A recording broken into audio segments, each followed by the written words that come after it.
wale ambao mnayumba kidogo, today you must get a lesson that ODM members must be ideal and true members like Honorable Were here. Jambo la mwisho, nimesikia wenzetu wa Kenya Kwanza wakituambia kwamba tuendelee kuwashika. We have no problem. Lakini niseme nisiseme, nataka niwakumbushe kama mmesahau that we have an MOU on 10 important issues affecting Kenyans.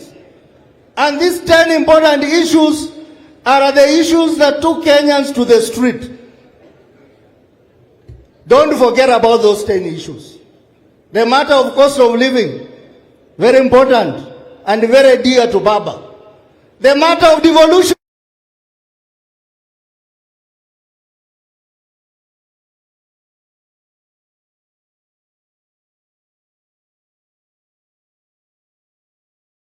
To us.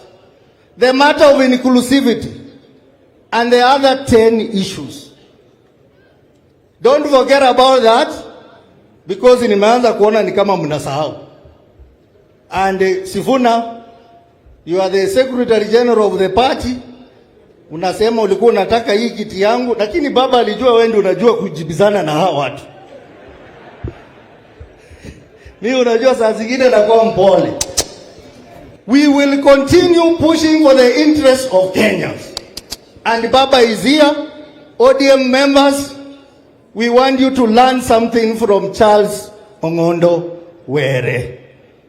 And even at some point, Charles told me that he wants to be the chairman of ODM in Homa Bay.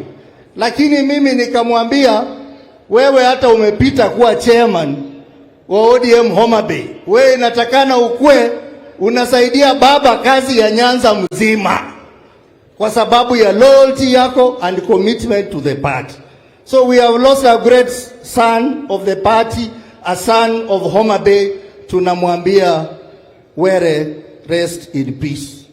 Asanteni sana, Mungu awabariki. Asante Senator Sotsi. Apologies for rushing you because the rains are coming. Senator Oburu Odinga is